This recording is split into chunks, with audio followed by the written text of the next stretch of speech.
Welcome back to another Mugen Masterclass video.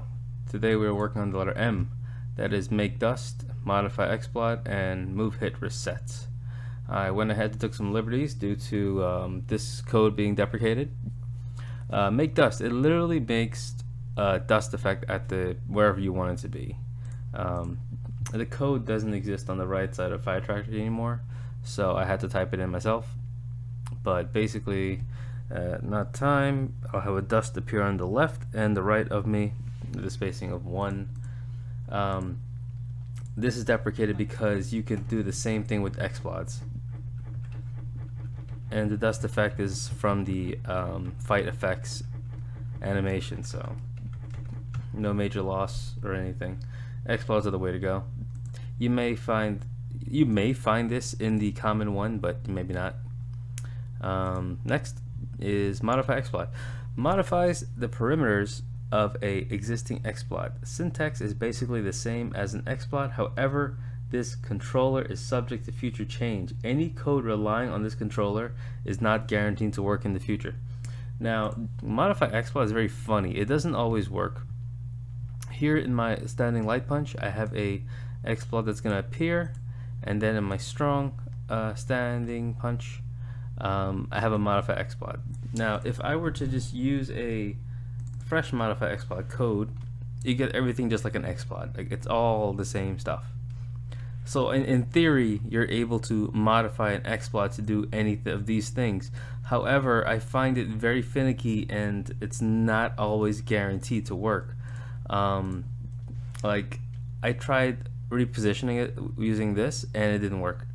Second time I tried, it worked. You know, I wanted to scale, and it's interesting actually. So by default, this is the exploit. It's not bound to me or anything, it's free moving. And when I do the heavy punch, it's going to modify, it's going to scale down. See, it just actually vanished. It's not supposed to vanish. But if I put a ModifyExplod 1 and do it like this, I still hope it doesn't vanish. See, so now it's scaling up because it's a constant trigger modifying it consistently until the player leaves the state.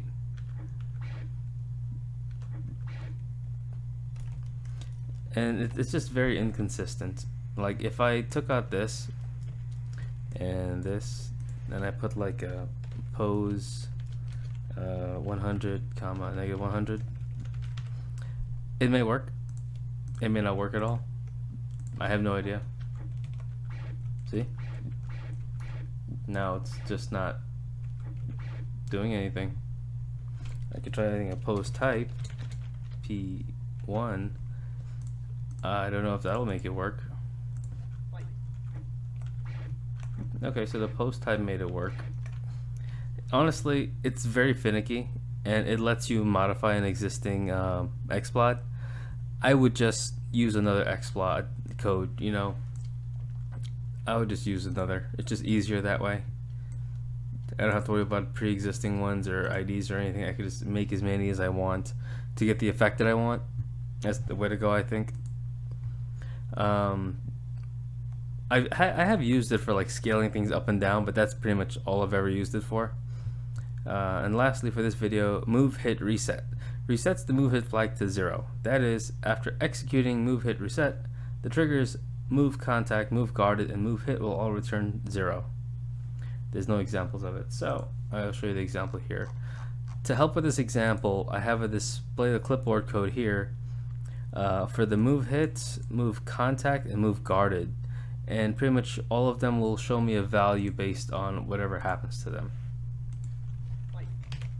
I know it's kind of hard to see sometimes, but right now, move hit equals 0, move contact is 0, and guarded is 0. I forgot an equal sign, but when I hit, the hit pause is what affects the move hit and move contact. See how it's 8?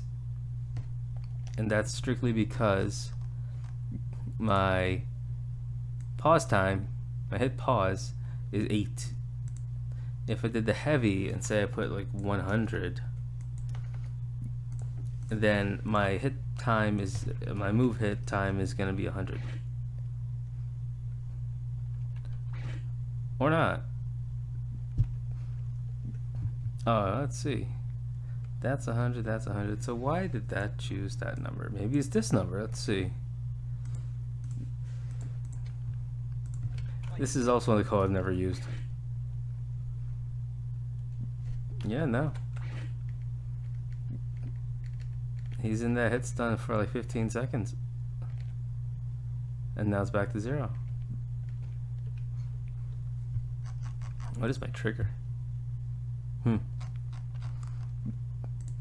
This one baffles me also for some reason. Yeah, it's very weird. This is all like 12s, which is funny. Alright, let's see something else. Let's see the Kung Fu Palm, right? That's 15 pause time, 17 on the hit time, right? So let's see which one it is. 17, 24. So until it hits the ground, I guess your contact and your hit time is active. Yep. And if he guards, let's see if I can do this. That's that. Now let's see. If I want to reset it, right? So that all those codes will pretty much just tell me that it's active. So now if I use a MoveHitReset, I can tell it to reset time equals 10. So in 10 ticks, it's gonna reset instead of the full numbers. It's just so fast, it just resets. Just goes up and so fast. I don't know if I can. Yeah, it's not even like. Oh, ignore hit pause for 1. Maybe that'll help. It's basically resetting less than 10.